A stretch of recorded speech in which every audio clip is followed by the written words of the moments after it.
Hi guys, welcome to another episode of current affairs. आज की तारीख है 9 जनवरी 2021। हमारे दो चैनल्स हैं, पिनाकल और फ्रंटियर आईएएस, और अगर अभी तक आपने इन चैनल्स को सब्सक्राइब नहीं किया है तो सब्सक्राइब करना बिल्कुल ना भूलिएगा। साथ ही साथ इस बेल आइकन को जरूर प्रेस करना है ताकि हमारी आने वाली हर वीडियो की नोटिफिकेशन आपको मिल सके। हमारी दो वेबसाइट्स हैं, sscglpinacle.com और baljeetdhaka.com। इन दोनों को विजिट करना बिल्कुल ना भूलिएगा। और ये सेशन दोनों चैनल्स पर सुबह 4 बजे अवेलेबल हो जाता है। साथ ही साथ for daily videos, PDF and monthly magazine आप हमारे टेलीग्राम हैंडल्स फ्रंटियर आईएएस और एसएससीजीएल पिनाकल ऑनलाइन को ज्वाइन जरूर करें। शुरू करेंगे प्रीवियस क्विज के साथ। मैंने आपसे पहला क्वेश्चन पूछा था कि जस्टिस हिमा कोहली किस राज्य केंद्रीय शासित प्रदेश के उच्च न्यायालय की पहली महिला मुख्य न्यायाधीश यानी चीफ जस्टिस बनी है? तो इसका सही जवाब था तेलंगाना। और आपका दूसरा क्वेश्चन था कि हक्की हबा या पक्षी उत्सव किस राज्य में मनाया जाता है? तो इसका सही जवाब था कर्नाटका। स्टार्ट करेंगे आज के सेशन के पहले क्वेश्चन के साथ। प्रवासी भारतीय दिवस 2021 की थीम क्या है? तो इसका सही जवाब है आपका option number B, contributing to Atmanirbhar Bharat.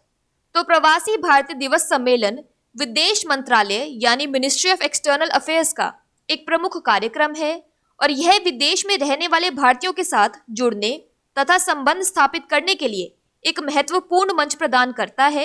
यह तस्वीर में देखो, 16वें प्रवासी भारतीय दिवस सम्मेलन का आयोजन 9 जनवरी 2021 को मौजूदा कोविड-19 महामारी के बावजूद किया जा रहा है। 16वें पीबीडी सम्मेलन 2021 की थीम है कॉन्ट्रीब्यूटिंग टू आत्मनिर्भर भारत यानी आत्मनिर्भर भारत में योगदान। यहाँ पर इंपॉर्टेंट इन्फॉर्मेशन की बात करें तो प्रवासी भारतीय दिवस सम्मेलन का उद्घाटन हमारे माननीय प्रधानमंत्री यानी श्री नरेंद्र मोदी द्वारा किया जाएगा और इसके मुख्य अतिथि हैं सूरीनाम गणराज्य के माननीय राष्ट्रपति यानी श्री चंद्रिका प्रसाद संतोखी और उनके द्वारा इस आयोजन का मुख्य भाषण दिया जाएगा। युवाओं के लिए आयोजित हुई भारत को जानो ऑनलाइन प्रश्नोत्तरी यानी क्विज के विजेताओं की भी घोषणा की जाएगी। युवा प्रवासी भारतीय दिवस 8 जनवरी 2021 को वर्चुअल मनाया गया। बात करें सूरीनाम की तो इसकी कैपिटल है पैरामैरिबो और करेंसी है सूरीनाम डॉलर। अगला प्रश्न देखो, हाल ही में किस राज्य केंद्रीय शासित प्रदेश ने एक नई औद्योगिक विकास योजना यानी न्यू इंडस्ट्रियल डेवलपमेंटल स्कीम की घोषणा की है? तो इसका सही जवाब है ऑप्शन नंबर सी, जम्मू और कश्मीर। तो जम्मू और कश्मीर एडमिनिस्ट्रेशन ने रिसेंटली एक नई इंडस्ट्रियल डेवलपमेंटल स्कीम यानी औद्योगिक विकास योजना की अनाउंसमेंट यानी घोषणा की है, जिसका टोटल आउटले या कुल परिव्यय है 28,400 करोड़ रुपए। इस योजना को डेट ऑफ नोटिफिकेशन से 2037 तक के लिए स्वीकृति दी गई है। इस योजना का मुख्य उद्देश्य रोजगार सृजन करना है जिससे क्षेत्र का सामाजिक आर्थिक विकास हो सके। योजना नए निवेश को प्रोत्साहित करेगी और केंद्रीय शासित प्रदेश में मौजूदा उद्योगों का पोषण भी करेगी। यह क्षेत्र सामाजिक आर्थिक विकास के लिए रोजगार भी प्रदान करेगी। यहाँ पर एक क्विक रिवीजन की बात करें तो किस राज्य केंद्रीय शासित प्रदेश ने बागवानी क्षेत्र यानी हॉर्टिकल्चर सेक्टर में नेफेड यानी national agricultural cooperative marketing federation of India limited के साथ एक समझौता ज्ञापन पर हस्ताक्षर किए हैं? तो इसका सही जवाब है जम्मू और कश्मीर। बात करें जम्मू और कश्मीर की तो इसके लेफ्टिनेंट गवर्नर है मनोज सिन्हा और लद्दाख के लेफ्टिनेंट गवर्नर है आर.के. माथुर। अगला प्रश्न देखो, भारत को हाल ही में किस यूएनएससी समिति की अध्यक्षता मिली है? तो इसका सही जवाब है ऑप्शन नंबर डी, इन सभी की यानी तालिबान प्रतिबंध समिति, आतंकवाद रोधी समिति और लीबिया प्रतिबंध समिति। सबसे पहले यूएनएससी की फुल फॉर्म है यूनाइटेड नेशन सिक्योरिटी काउंसिल। तो भारत को संयुक्त राष्ट्र सुरक्षा परिषद की 3 महत्वपूर्ण समितियों की अध्यक्षता करने के लिए कहा गया है, जिसमें तालिबान प्रतिबंध समिति, आतंकवाद रोधी समिति और लीबिया प्रतिबंध समिति शामिल है। तालिबान प्रतिबंध समिति, जिसे 1988 में प्रतिबंध समिति भी कहा जाता है, हमेशा भारत के लिए एक उच्च प्राथमिकता रही है। भारत 2022 में भी आतंकवाद रोधी समिति की अध्यक्षता करेगा। इस समिति की अध्यक्षता भारत के लिए एक विशेष अवसर है। अगला प्रश्न देखो, India's 71 year test the journey to triumph in Australia नामक पुस्तक किसने लिखी है? तो इसका सही जवाब है option number D, R Kaushik. India's 71 year test the journey to triumph in Australia नामक पुस्तक एक ब्रैडमैन संग्रहालय पहल है। यह पुस्तक क्रिकेट लेखक आर कौशिक ने लिखी है। यहाँ तस्वीर में देख सकते हैं रवि शास्त्री ने सिडनी क्रिकेट ग्राउंड में इस किताब को लॉन्च किया। यहाँ पर एक क्विक रिवीजन की बात करें तो insolvency and bankruptcy code law and practice नामक पुस्तक किसने लिखी है, तो इसका सही जवाब था अकांत कुमार मित्तल। अगला प्रश्न देखो, जस्टिस सुधांशु धुलिया को किस उच्च न्यायालय के मुख्य न्यायाधीश यानी चीफ जस्टिस के रूप में नियुक्त किया गया है, तो इसका सही जवाब है option number C, Guwahati high court. तो जस्टिस सुधांशु धुलिया को गुवाहाटी हाई कोर्ट के चीफ जस्टिस के रूप में अपॉइंट किया गया है। इससे पहले वह उत्तराखंड हाई कोर्ट में वरिष्ठ न्यायाधीश के पद पर थे। पिछले मुख्य न्यायाधीश यानी अजय लांबा की सेवानिवृत्ति के बाद यानी 20 सितंबर 2020 से गुवाहाटी उच्च न्यायालय में एक्टिंग चीफ जस्टिस के रूप में जस्टिस एन कोटेश्वर सिंह ने इस पद पर कार्य किया है। यहाँ आप जस्टिस धुलिया को तस्वीर में देख सकते हैं। और एक क्विक रिवीजन की बात करें तो जस्टिस एस मुरलीधरन ने हाल ही में किस राज्य के उच्च न्यायालय के मुख्य न्यायाधीश यानी चीफ जस्टिस के रूप में शपथ ली है, तो इसका सही जवाब था ओडिशा। बात करें असम की तो इसके फोक डांस में आता है Bihu. UNESCO world heritage sites में आता है Kaziranga national park. National parks में आता है Kaziranga national park, Manas national park, Rajiv Gandhi national park, Orang national park और डिब्रू सैखोवा नेशनल पार्क। असम की कैपिटल है दिसपुर, गवर्नर है जगदीश मुखी और चीफ मिनिस्टर है सर्बानंदा सोनोवाल। अगला प्रश्न देखो, किस भारतीय अमेरिकी को अमेरिकी सेना के पहले मुख्य सूचना अधिकारी यानी चीफ इंफॉर्मेशन ऑफिसर के रूप में नियुक्त किया गया है, तो इसका सही जवाब है ऑप्शन नंबर डी, डॉक्टर राज अय्यर। तो इंडियन अमेरिकन यानी भारतीय अमेरिकी डॉक्टर राज अय्यर अमेरिकी सेना के पहले मुख्य सूचना अधिकारी के रूप में नियुक्त हुए हैं। इलेक्ट्रिकल इंजीनियरिंग में पीएचडी करने वाले अय्यर सेना के सचिव के प्रधान सलाहकार हैं और सूचना प्रबंधन, सूचना प्रौद्योगिकी यानी इंफॉर्मेशन मैनेजमेंट या इंफॉर्मेशन टेक्नोलॉजी आईटी में सचिव का सीधे तौर पर प्रतिनिधित्व कर चुके हैं। यहाँ आप उन्हें तस्वीर में देख सकते हैं। अय्यर सेना में सूचना प्रौद्योगिकी यानी आईटी ऑपरेशंस के 16 अरब डॉलर यानी 16 बिलियन डॉलर के वार्षिक बजट पर मार्गदर्शन करेंगे। डॉक्टर अय्यर मूल रूप से तमिलनाडु के तिरुचिरापल्ली के रहने वाले हैं। उन्होंने त्रिची के राष्ट्रीय प्रौद्योगिकी संस्थान से स्नातक किया था। यहाँ पर एक रिवीजन की बात करें तो किस भारतीय अमेरिकी अंतरिक्ष यात्री को स्पेस एक्स क्रू 3 मिशन के कमांडर के रूप में चुना गया है, तो इसका सही जवाब है राजा चारी।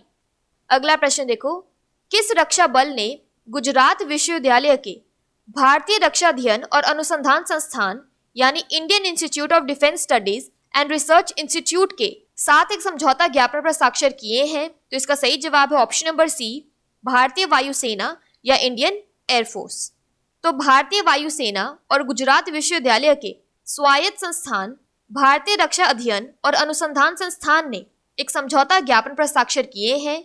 इससे भारतीय वायुसेना के अधिकारी इस विश्वविद्यालय में पीएचडी, स्नातकोत्तर कार्यक्रम यानी पोस्ट ग्रेजुएट प्रोग्राम और स्नातकोत्तर डिप्लोमा पाठ्यक्रमों यानी पोस्ट ग्रेजुएट डिप्लोमा में शिक्षा ग्रहण कर सकेंगे। इन पाठ्यक्रमों में रक्षा अध्ययन यानी डिफेंस स्टडीज, रक्षा प्रबंधन यानी डिफेंस मैनेजमेंट, राष्ट्रीय सुरक्षा यानी नेशनल सिक्योरिटी, वायुमंडल तथा विमानन विज्ञान यानी एरोस्पेस एंड एविएशन साइंस और रक्षा प्रौद्योगिकी के अन्य क्षेत्र यानी other areas of defence technology शामिल होंगे। अगला प्रश्न देखो, भारतीय मानक ब्यूरो यानी बीआईएस ने 6 जनवरी 2021 को 74वां स्थापना दिवस मनाया है। बीआईएस के महानिदेशक यानी डायरेक्टर जनरल कौन है, तो इसका सही जवाब है option number D, Pramod Kumar Tiwari.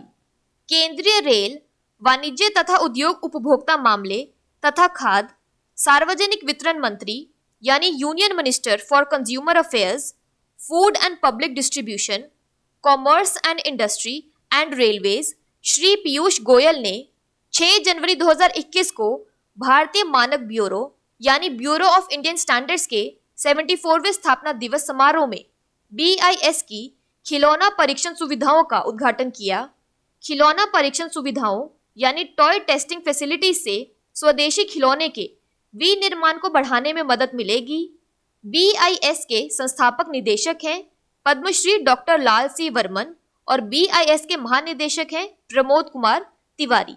यहाँ पर एक रिविजन की बात करें तो DRDO ने अपना 63वां स्थापना दिवस कब मनाया है, तो इसका सही जवाब है 1 जनवरी 2021 और DRDO के चेयरमैन हैं डॉक्टर G सतीश रेड्डी। अगला प्रश्न देखो, किस राज्य के मुख्यमंत्री ने बसव कल्याण में न्यू अनुभव मंडप की आधारशिला रखी है, तो इसका सही जवाब है option number B Karnataka. Karnataka के मुख्यमंत्री यानी BS येदियुरप्पा ने बसव कल्याण में न्यू अनुभव मंडप की आधारशिला रखी है। ज्ञात हो कि यह वह स्थान है जहां 12वीं शताब्दी के कवि दार्शनिक बसवेश्वरा ने अपने जीवन का अधिकांश समय बिताया था। यह 12वीं शताब्दी में बसवेश्वरा द्वारा बसव कल्याण में स्थापित अनुभव मंडप, जिसे प्राय विश्व की पहली संसद के रूप में संदर्भित किया जाता है, को प्रदर्शित करेगी। न्यू अनुभव मंडप 7.5 एकड़ भूखंड में बनी 6 मंजिल की संरचना होगी, जिसका निर्माण वास्तुकला की कल्याण चालुक्य शैली में किया जाएगा।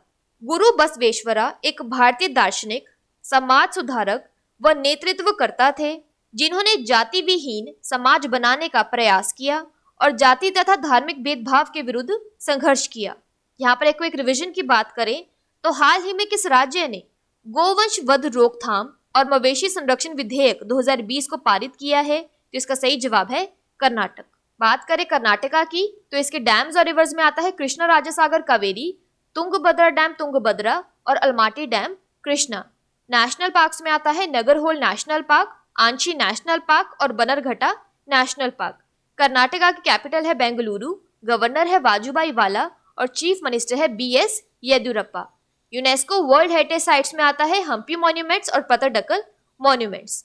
अगला प्रश्न देखो, हाल ही में किस देश ने स्वदेशी रूप से विकसित रॉकेट प्रणाली यानी फतेह-1 की सफल परीक्षण उड़ान आयोजित की है, तो इसका सही जवाब है ऑप्शन नंबर बी पाकिस्तान। तो पाकिस्तान ने स्वदेशी रूप से विकसित मल्टी लॉन्च रॉकेट सिस्टम फतेह-1 की सफल परीक्षण उड़ान भरी है। फतेह-1 की रेंज 140 किलोमीटर यानी लगभग 87 मील है। दिसंबर 2020 में पाकिस्तान ने गजनवी बैलिस्टिक मिसाइल का परीक्षण किया था, जिसकी रेंज 290 किलोमीटर यानी 180 मील है। इसके कुछ ही दिनों बाद भारत ने पनडुब्बी द्वारा K4 बैलिस्टिक मिसाइल लॉन्च की थी। बात करें यहाँ पर पाकिस्तान की तो इसकी कैपिटल है इस्लामाबाद और करेंसी है पाकिस्तानी रुपी। बात कर लेते हैं आज के सेशन के क्विक समरी की। तो प्रवासी भारतीय दिवस 2021 की थीम है contributing to Atmanirbhar Bharat. Industrial developmental scheme Jammu और कश्मीर में अनाउंस की गई है। इंडिया को UNSC कमेटी की Taliban sanction committee, counter terrorism committee और लीबिया सैंक्शन कमेटी की चेयरमैनशिप मिली है। India 71 year text book R Kaushik द्वारा लिखी गई है। Justice Sudhanshu Dhulia Guwahati high court के नए चीफ जस्टिस बने हैं। US आर्मी के पहले चीफ इंफॉर्मेशन ऑफिसर बने हैं डॉक्टर राज अय्यर। इंडियन एयरफोर्स ने Indian institute of defence studies and research institute के साथ एक MOU पर साइन किया है। BIS ने 6 जनवरी को अपना 74th फाउंडेशन डे सेलिब्रेट किया। इसके डायरेक्टर जनरल हैं प्रमोद कुमार तिवारी। कर्नाटका में न्यू अनुभव मंडप की आधारशिला रखी गई है और पाकिस्तान ने फतेह-1 रॉकेट सिस्टम का सफल परीक्षण किया है। बात कर लेते हैं आज के सेशन के क्विज फॉर द डे की। आपका पहला क्वेश्चन है प्रवासी भारतीय दिवस 2021 की थीम क्या है, और आपका दूसरा क्वेश्चन है किस भारतीय अमेरिकी को अमेरिकी सेना के पहले मुख्य सूचना अधिकारी के रूप में नियुक्त किया गया है। और अगर अभी तक आपने हमारे चैनल को सब्सक्राइब नहीं किया है तो सब्सक्राइब करना बिल्कुल ना भूलिएगा। साथ ही साथ इस बेल आइकन को जरूर प्रेस करना है ताकि हमारी आने वाली हर वीडियो की नोटिफिकेशन आपको मिल सके। हमारी दोनों वेबसाइट्स और टेलीग्राम हैंडल्स को ज्वाइन जरूर करना है। Thank you so much.